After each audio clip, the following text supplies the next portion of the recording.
नमस्कार दोस्तों। आजकल एक मूवी आदि पुरुष काफ़ी चर्चा में है। आपने अब तक हर जगह सुन लिया होगा कि रामचरितमानस को लेकर के आदि पुरुष मूवी में क्या तमाशा बनाया गया है। लेकिन मैं यहाँ पे वो बात करने नहीं आया हूँ जो बाकी लोग बहुत खुल के कर रहे हैं। लंका के बारे में और उनके ड्रेस के बारे में, चमगादड़ के बारे में, बाकी इन सब चीज़ों के बारे में आज से मैं बात करने नहीं आया हूँ, क्योंकि ये सब चीज़ें अब तक आपको पता चल गई होगी। मैं आपसे बात करने उस विषय में आया हूँ जिसके बारे में कोई बात नहीं कर रहा है, क्योंकि लोगों को इसके बारे में जानकारी कम है। तो मैं आपको कुछ ऐसे पॉइंट बताता हूँ जो आपसे लोग कम शेयर कर रहे हैं, जो कि रामचरितमानस, वाल्मीकि रामायण दोनों में लिखा गया है, जो इस मूवी में बिल्कुल उल्टा दिखाया है। जैसे ही मूवी शुरू होता है, इसमें पहला सीन जो आता है थोड़ी देर बाद, कि रावण चमगादड़ से सीता जी का हरण करने आता है। तो जबकि रियल में उसके पास पुष्पक विमान था जो कि उसने कुबेर से छीना था। लेकिन इस मूवी में दिखाया गया है कि रावण चमगादड़ पे बैठ के फिल्मी स्टाइल में पूरा बॉलीवुड का तड़का लगा के वो सीता जी का हरण करने आया है। तो ये चीज़ बिल्कुल ही गलत है। और आप डायलॉग को तो हटा सकते हैं मूवी से, लेकिन जो सीन आपने बना दिए हैं, जो कैरेक्टर आपने दिखा दिए हैं, उसको आप कहाँ से हटा पाएंगे। उसके बाद उसमें अगला सीन दिखाता है कि रावण जो है सीता जी को लेके जा रहा है अपने चमगादड़ पे बैठ के, जो कि बहुत ही शर्मनाक था। और राम लक्ष्मण जी उसका पीछा कर रहे थे। भगवान राम इतने शक्तिविहीन नहीं हो गए थे कि अगर भगवान के सामने से रावण उनको लेके जा सकता था। अगर वो सामने से लेके जा सकता तो उसको ये छल करना ही नहीं पड़ता, हिरन भेजने का उसके बाद। तो ये भी चीज़ ना तो रामचरितमानस में है और ना वाल्मीकि रामायण में है, कि राम जी और लक्ष्मण जी सीता जी का हरण होते हुए देख रहे हैं और उसका पीछा कर रहे हैं। जबकि रामचरितमानस में क्लियर लिखा है कि जब राम जी के पास लक्ष्मण जी आए तब उनको शक हुआ कि कुछ ना कुछ अनहोनी हो सकती है। तो वो दोनों भाई सीधा सबसे पहले अपने कुटिया में पहुंचे, जहाँ पे उनका निवास था, जहाँ पे वो लोग माता सीता को छोड़ के गए थे। और उनको वहाँ पे ना पाके फिर उन लोगों ने उनकी तलाश शुरू की। फिर उसमें एक सीन ये दिखाया है कि हनुमान जी सीधा एक बार में लंका पहुंच गए, सीधा अशोक वाटिका में। लेकिन ऐसा नहीं था। जब हनुमान जी समुद्र क्रॉस करने के लिए लंका की तरफ बढ़ते हैं तो उनको पहले एक सुरसा नाम की राक्षसी मिलती है समुद्र के बीच में।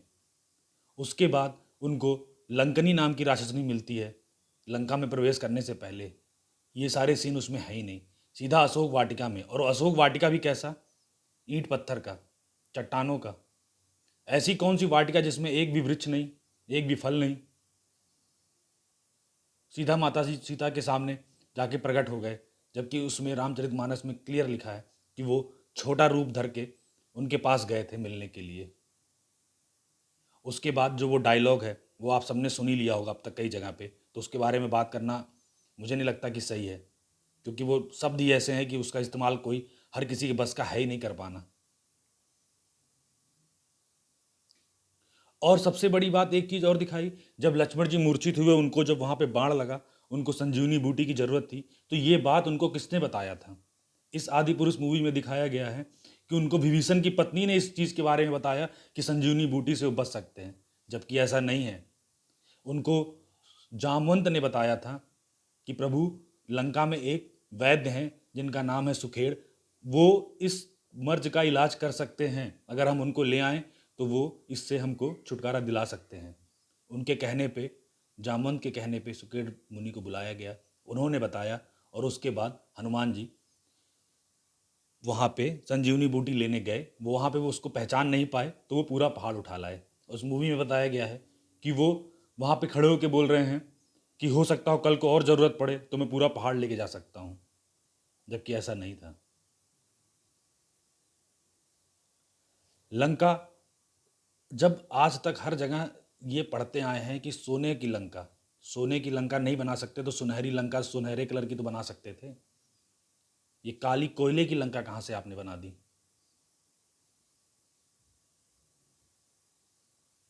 फिर उसमें दिखाया गया है कि श्री राम प्रभु हनुमान जी के कंधे पे बैठ के रावण से लड़ाई लड़ते हैं। ये भी सरासर गलत है। श्री राम प्रभु जी हनुमान जी के कंधे पे बैठ के लड़ाई नहीं लड़े थे, वो इंद्र के रथ पे बैठ के लड़ाई लड़े थे रावण से।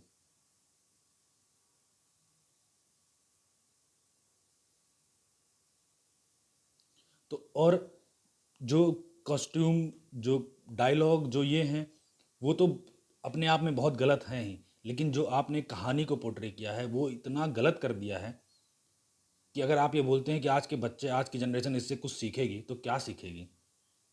कि रावण के पास चमगादड़ था, चमगादड़ पे बैठ के उड़ता था वो।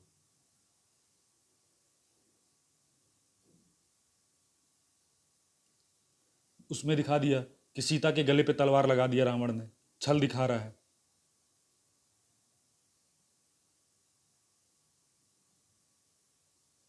इस मूवी में ऐसा कुछ भी नहीं है जिसको आप सही कर सकते हैं, या जिसको आप डिफेंड कर सकते हैं, या जिसको आप किसी तरीके से भी जस्टिफाई कर सकते हैं।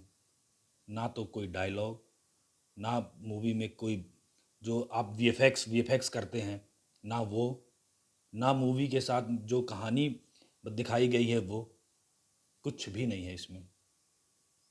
सिर्फ गाने के दम पे आप पब्लिक को थिएटर तक लेके आ सकते हैं, उसके अलावा इस मूवी में कुछ भी नहीं है।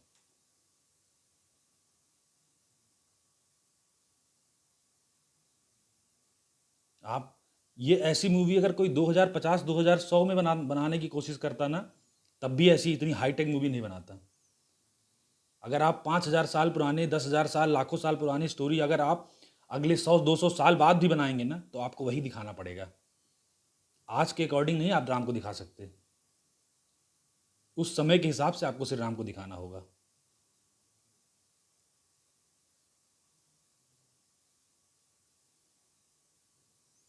एक बात तो बिल्कुल समझ में नहीं आई कि या तो आप लोगों ने, या तो आप इतने बेवकूफ़ हैं जो कि हो नहीं सकते। आप इतने बड़े डायरेक्टर हैं, इतने बड़े बड़े लोग लेखक हैं, इतने अच्छे अच्छे अच्छे गाने आप लोगों ने लिखे हैं, आपने जानबूझ के किया। आप कुछ नया करने के चक्कर में इतना कुछ नया कर दिए कि आपको यही नहीं पता कि जिन लोगों की आस्था रामायण से सदियों से जुड़ी हुई है, उनका क्या होगा। बाकी आप समझदार हैं, आप किसी के ओपिनियन पे या किसी के बताने के हिसाब अपना ओपिनियन सेट नहीं करिए। आपका जो अपना राय है, आप इसको पढ़िए, सुनिए, लेकिन इस मूवी से कुछ मत सीखिए। अगर आप मूवी देख भी लिए हैं तो आप इसको भूल जाइए। ये हमारा इतिहास नहीं है, ये हमारे प्रभु राम का इतिहास नहीं है। आप क्या सोचते हैं कमेंट बॉक्स में बताइएगा। मुझे पता है कि इस वीडियो से ज़्यादा कुछ फ़र्क भी नहीं पड़ने वाला, देखेंगे भी 2 4 लोग, लेकिन बस मेरा मन किया तो मैंने बना दिया।